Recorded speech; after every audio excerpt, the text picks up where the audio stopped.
예수님의 이름에 소망이 있음을 믿습니다. 슬픈 마음 가지고 나왔습니다. 상심한 마음 가지고 나왔습니다. 지친 몸으로 나왔습니다. 그러나 이 시간 우리의 소망 되시고 생명이신 예수 그리스도를 만남으로 그 모든 아픔과 연약함이 해결받는 시간 되게 하여 주시옵소서. 이 시간 말씀으로 우리에게 좌정하셔서 우리를 일으켜 주시고 산 소망 되신 예수 그리스도 안에서 믿음으로 승리하는 이 시간 되게 하옵소서. 예수님 귀하신 이름으로 기도합니다. 아멘. 좋으신 주님의 은혜와 평강이 예배 자리에 나오신 모든 분들과 함께 하시기를 간절히 소원합니다. 옆에 계신 분들, 앞뒤에 계신 분들 이렇게 축복합시다. 예수님 안에 승리가 있습니다.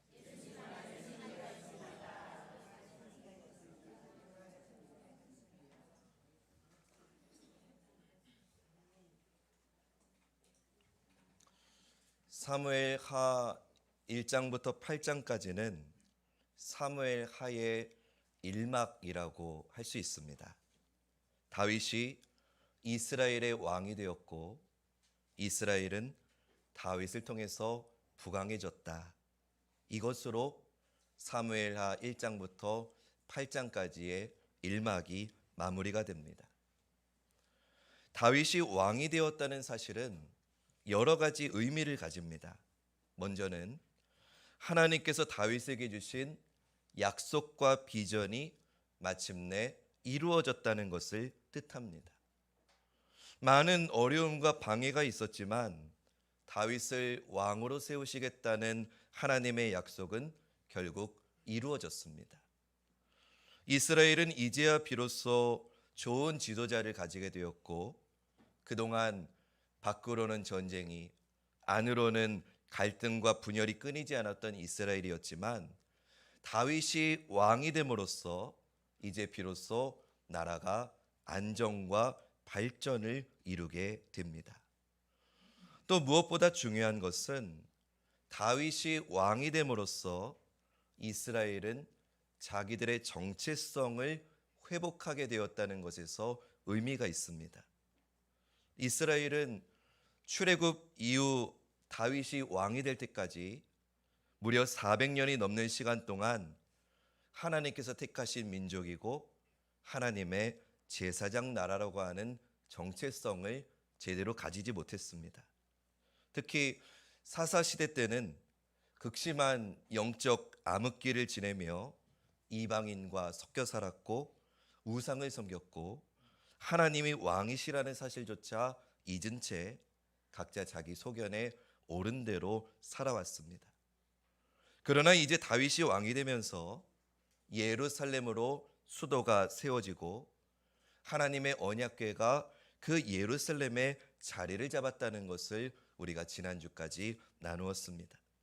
이를 통해서 하나님께 드리는 예배가 회복이 되었고 하나님께서 그들 가운데 임재하시며 다스리시는 하나님의 나라라고 하는 그들의 정체성이 이제 비로소 회복이 된 겁니다. 이제야 우리는 하나님의 자녀이고 우리는 하나님의 나라라고 하는 영광과 권세를 누리기 시작한 겁니다.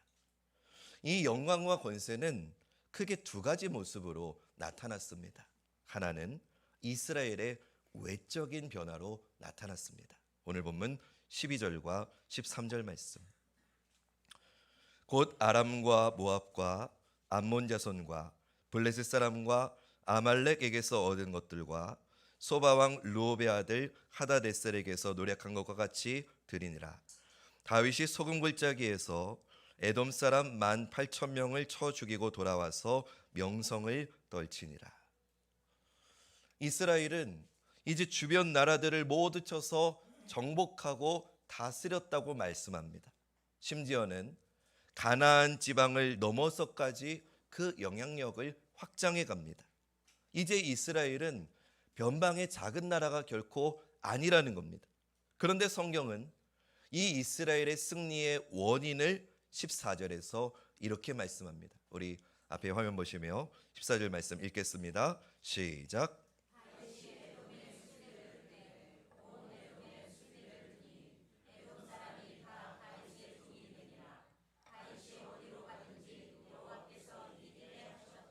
아멘. 승리의 원인이 어디에 있느냐? 하나님께서 다윗이 어디로 가든지 이기게 하셨다는 겁니다. 여러분, 이게 무슨 말인가요?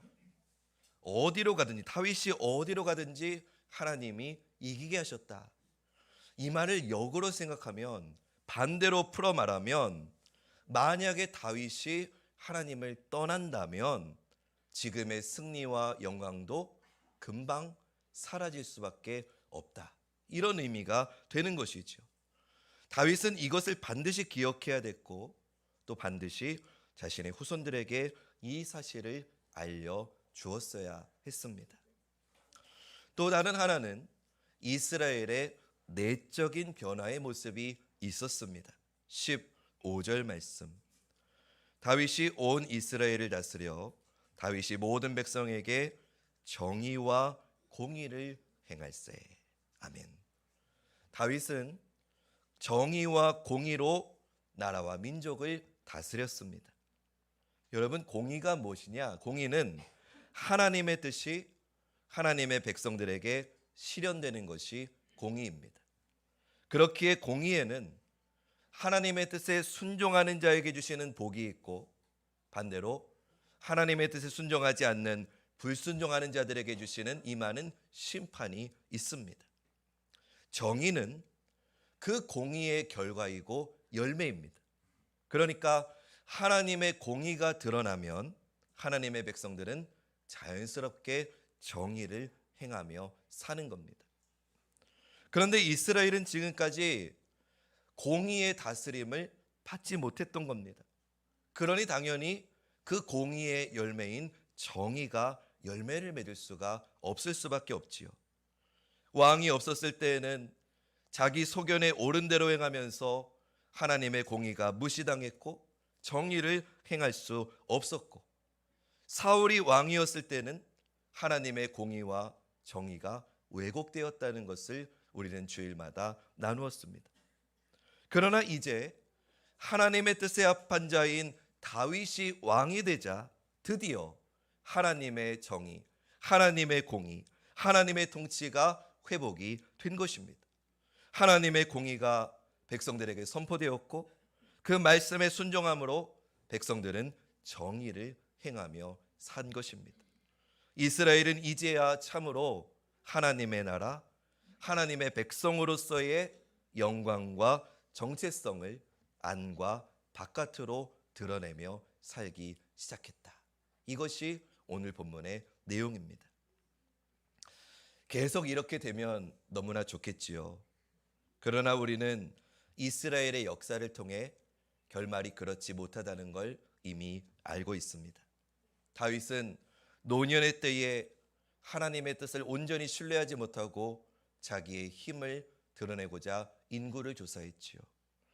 다윗의 후손들이 이어서 왕이 되었지만 그들 다 하나님을 버리고 우상을 섬겼고 이스라엘을 바른 길로 이끌지 못했습니다. 지도자들이 흔들리니 백성들이 제대로 설 리가 없지요. 결국 이스라엘이라고 하는 나라는 남과 북으로 분열이 되게 되고 계속 부패하고 타락했고, 결국 이방 나라의 공격으로 이스라엘이라고 하는 나라는 남과 북 모두가 다 멸망을 당하고 맙니다. 그러니까 구약의 결론은 다윗 왕조가 실패했다는 겁니다. 이스라엘이라고 하는 나라가 멸망을 당했다는 겁니다. 그러면 여러분, 다윗 왕조가 실패했고 이스라엘이 멸망을 당했다고 해서 하나님의 약속도 무산이 되는 걸까요? 다윗의 씨를 통해서 영원히 견고한 나라를 세우시겠다고 하신 하나님의 약속이 무너진 걸까요? 하나님께서 지키지도 못할 약속을 하신 걸까요? 아닙니다. 그렇지 않습니다. 하나님은 신실하셔서 하나님의 약속을 반드시 이루십니다. 다윗과 이스라엘이 실패한 거지 하나님이 실패하신 게 결코 아닙니다. 다윗과 이스라엘은 하나님의 언약을 잊었지만 하나님은 다윗과 이스라엘과 한 당신의 약속을 결코 잊지 않으셨습니다. 다윗은 하나님께서 앞으로 이루실 영원하고 완전한 왕을 미리 보여주는 예표였던 것입니다. 이스라엘이라고 하는 나라도 하나님께서 영원하고 완전한 왕을 통하여 이루실 하나님 나라를 미리 보여주는 예표였습니다. 그러면 다윗이 예표한 왕, 영원하고 완전한 왕위로 하나님 나라를 세우시고 다스릴 그 왕이 누구십니까? 바로 예수 그리스도이십니다. 할렐루야. 우리는 이걸 지난주까지 나누었습니다. 예수 그리스도만이 영원하고 완전한 왕이십니다. 예수 그리스도 그분이 세우시고 다스릴 나라는 영원하고 완전한 하나님의 나라입니다. 다윗의 왕자가 사라졌고 이스라엘이라고 하는 나라는 무너졌지만 예수 그리스도의 왕권, 그분의 나라는 영원한 영광과 권세가 있는 줄로 믿습니다. 사무엘하 1장부터 8장, 제가 아까 1막이라고 했는데 사실은 이것 한 가지를 지금 말해주고 있는 겁니다. 하나님께서 다윗을 통해서 영원하고 완전한 왕이신 예수 그리스도를 미리 보여주셨다는 겁니다. 다윗은 실패했지만 결국 예수 그리스도를 통해서 하나님의 나라가 이루어질 거라는 것, 그리고 그 나라에 속한 백성들에게 하나님이 복을 주실 거다. 사무엘하는 이 한 가지 교훈을 계속 반복해서 우리에게 말해주고 있는 겁니다. 그러면 이런 질문이 듭니다. 하나님은 왜 다윗과 이스라엘의 실패를 왜 허락하셨을까요? 만약에 하나님께서 강권적으로 개입하셨다면 타락했을지라도 얼마든지 다윗과 이스라엘을 회복하실 수 있었습니다. 그러나 하나님은 다윗을 통해서가 아니라 예수 그리스도를 통해서 하나님 나라를 완성하기 원하신 겁니다. 왜냐? 예수 그리스도의 왕권과 그분의 나라가 가지는 권세와 영광이 만약에 다윗을 통해 이루어졌다면, 이스라엘 통해 이루어졌다면 그건 오늘 우리와 상관이 없기 때문입니다.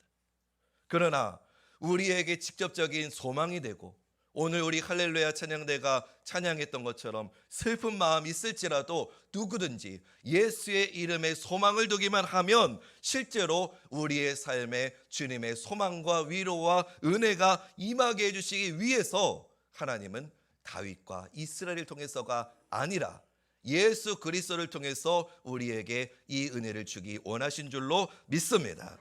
사랑하는 여러분, 우리의 인생은 무수한 싸움의 연속입니다. 사탄은 지금도 막강한 능력으로 우리를 공격합니다. 세상은 어떻게든 우리를 넘어뜨리려고 때로는 달콤하게, 때로는 비참하게 우리를 유혹하고 우리에게 고통을 가합니다. 여전히 연약하고 죄의 본성이 남아있는 우리의 육신은 언제든지 정욕을 이기지 못해서 쓰러지고 사탄의 공격에 쓰러지고 세상의 유혹에 넘어갈 수 있는 우리는 연약한 존재입니다. 그 공격이 너무나 강력합니다. 우리 힘으로는 도저히 이길 수가 없습니다. 민철쌤, 제가 예언 하나 할까요? 조만간 싸울 겁니다. 조만간 우리 은혜 씨하고 싸울 겁니다. 그럼 그때 내가 뭔가를 해결해 봐야겠다라고 하지 마시고, 제가 오늘 조금 먼저 결혼하는 입장에서, 물론 저도 한 번밖에 결혼을 못 해봐서 별로 조언을 잘 못하지만 이런 조언을 해드리고 싶습니다. 그냥 내가 미안해, 내가 더 이해할게 라고 하면 우리 아내분들은 마음이 금방 풀릴 겁니다. 여러분, 다윗이 승리할 수 있었던 게 다윗의 능력이 아니었지 않습니까? 하나님께서 다윗이 어디로 가든지 이기게 하셨기 때문 아닙니까? 우리의 승리도 마찬가지인 줄로 믿습니다. 예수 그리스도께서 모든 원수를 물리치셨고 승리의 영광을 우리에게 주셨습니다. 사탄이 아무리 공중권세를 총동원해서 우리를 공격해도 세상이 부와 명예와 쾌락으로 우리를 아무리 유혹해도, 내 육신의 정욕이 아무리 나를 삼켜도 그 모든 공격은 예수 그리스도 앞에서 힘을 잃는 줄로 믿습니다. 그 어떤 것도 예수 그리스도보다 강할 수 없습니다. 왜냐? 예수님은 하나님이 세우신 왕이시고 하나님 자체이시기 때문입니다. 그분이 하나님의 영광이고, 그분이 하나님의 본체이시고, 그분이 하나님의 능력이시기 때문입니다. 히브리서 1장 3절 말씀, 이것을 지금 말해주는 말씀인데 우리 함께 믿음으로 선포합니다. 시작.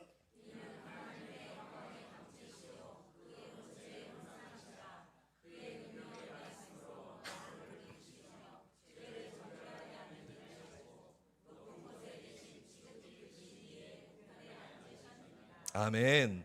그렇습니다, 여러분. 예수 그리스도 안에 모든 능력과 권세가 있습니다. 그러므로 예수 그리스도 안에 있는 모든 자는 모든 원수의 공격을 능히 이길 수 있습니다. 사단을 물리칠 수 있습니다. 세상의 유혹을 극복할 수 있습니다. 우리의 육신을 쳐서 주님의 말씀 앞에 굴복시켜서 주님 뜻 따라 살아갈 수 있습니다. 왜냐? 주님이 말씀으로 우리를 다스리시고 성령으로 우리에게 힘을 주시기 때문입니다. 사랑하는 여러분, 오늘 저는 주님의 말씀의 능력과 성령의 역사의 능력을 믿으며 여러분께 권면합니다. 사랑하는 여러분, 원수와 맞서 싸우십시오. 믿음의 싸움을 결코 포기하지 마십시오. 해도 안 될 거야, 이런 패배감, 자포자기의 유혹에 속지 마십시오. 싸우지 않으면 승리도 없습니다. 주님의 말씀과 성령의 능력으로 죄와 맞서십시오. 사탄의 공격에 맞서고 세상의 유혹을 당당히 뿌리치십시오. 우리 안에 남아있는 죄악의 끈질긴 습성들을 이 시간 뽑아내십시오. 목사님, 내일부터 할게요. 아니요, 오늘부터 하셔야 됩니다. 오늘 못하면 내일 못합니다. 지금 결단하지 않으면 내일 결단하지 못합니다. 거룩한 일을 위해서 오늘 지금 이 순간 주님 앞에 결단하시고 승리의 싸움을 시작하시길 주님의 이름으로 축원합니다. 주님께서 우리를 위해 이미 싸우셨고 이미 승리하셨습니다. 이 믿음의 싸움을 시작하는 우리에게 이미 승리를 주셨습니다. 예수 그리스도를 통해서 우리는 이미 이겼습니다. 그러니 여러분, 그 승리를 누리십시오. 그러한 우리를 통해 하나님은 오늘도 하나님의 공의와 정의를 이루시는 줄로 믿습니다. 우리의 원수인 사단 마귀는 하나님의 공의가 임하는 거 원하지 않습니다. 하나님의 정의 무너뜨리려고 합니다. 여러분, 세상은 하나님의 공의를 싫어합니다. 하나님 말씀에 귀 기울이는 거 원하지 않습니다. 세상은 하나님의 심판을 인정하지 않습니다. 그저 자기의 욕망과 세상의 흐름에 따라서 살라고 말합니다. 여러분, 세상은 정의를 원하지 않습니다. 하나님 말씀에 순종하는 정의를 세상은 조롱합니다. 저마다 자기의 기준으로 정의를 말하고 심지어는 악을 행하면서도 그것이 정의라고 말하는 세상이 되었습니다. 그렇게 세상은 썩어져가고 나날이 어두워져만 갑니다. 이런 세상 속에서 누가 정의를, 누가 공의를 이룰 수 있습니까? 어디에 정의가 있습니까? 어디에 공의가 있습니까? 오직 예수 그리스도 안에만 공의와 정의가 있는 줄로 믿습니다. 그러므로 예수 그리스도를 믿는 주님의 백성들은 하나님의 공의와 정의의 증인이 되어야 됩니다. 이것을 통해서 우리가 세상의 소금이 되고 빛이 되어서 세상을 변화시키는 존재가 되어야 됩니다. 사랑하는 여러분, 교회는, 성도는 결코 무기력한 존재가 아닙니다. 그리스도 안에 세상을 이기고 사탄을 물리치는 능력이 있기 때문입니다. 그리스도의 몸된 교회와 그리스도를 믿는 성도에게 이 모든 승리가 주어졌기 때문입니다. 우리는 실패해도 주님께서 승리하시기에 주님의 몸된 교회와 주님께 속한 성도는 결국 승리할 수밖에 없습니다. 이 사실을 믿고 나아가시길 주님의 이름으로 축원합니다. 음부의 권세가 결코 교회를 이기지 못합니다. 주님이 약속하셨습니다. 내가 땅에서 묶으면 매일 것이고 네가 땅에서 풀면은 하늘에서도 풀리는 그 권세를 교회에 주신다고 약속하셨습니다. 지금은 비록 우리가 약해 보일 수 있습니다. 그러나 하나님의 나라는 주님의 교회를 통해 이루어지는 것입니다. 그 공의와 정의가 교회를 통해서 실현되는 것입니다. 그 능력의 역사가 교회를 통해서 이 땅 가운데 이루어지는 줄로 믿습니다. 주님이 이거를 승천하시면서 마지막에 남기신 말씀으로 이것을 약속하셨습니다. 마태복음 28장 18절부터 20절 말씀 우리 믿음으로 선포합니다. 시작.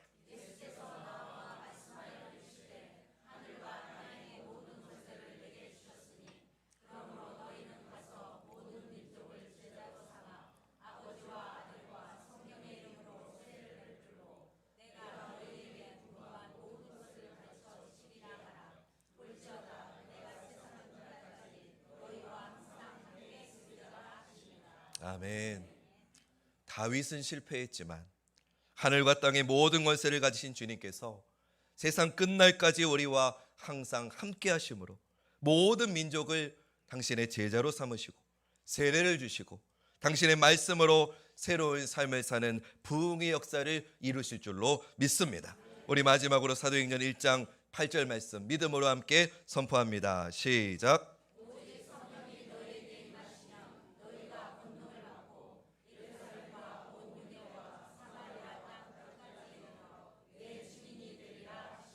아멘. 이스라엘은 무너졌지만 주님의 교회는 성령의 임하심으로 권능을 받고 땅 끝까지 이르러 주님의 공의와 정의를 행함으로 주님의 영광을 드러내는 주님의 증인이 될 줄로 믿습니다. 우리는 여러분 교회의 영광이 날이 갈수록 약해지고 무너지는 너무나 안타까운 시대를 살고 있습니다. 그러나 여러분 교회의 영광은 세상이 주는 게 아닙니다. 사실 세상은 처음부터 교회를 핍박해 왔습니다. 사랑하는 여러분, 교회의 영광과 승리는 오직 예수 그리스도에게만 있다는 것. 이것이 오늘 제 설교의 결론입니다. 여러분 믿음으로 동의하시면 큰 목소리로 오늘 설교의 결론을 함께 선포하고 제가 말씀을 마무리하겠습니다. 시작.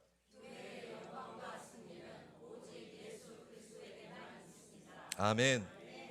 그렇기 때문에 예수 그리스도와 우리가 함께할 때, 예수 그리스도 안에 우리가 있을 때, 예수 그리스도의 다스림을 우리가 받을 때, 예수 그리스도의 말씀과 성령으로 우리가 나아갈 때 교회는 영광과 승리를 누리며 세상을 이길 줄로 믿습니다. 우리 관악종합교회가 오직 예수 그리스도 안에서 세상을 이기는 믿음의 공동체가 되기를 주님의 이름으로 간절히 축원합니다.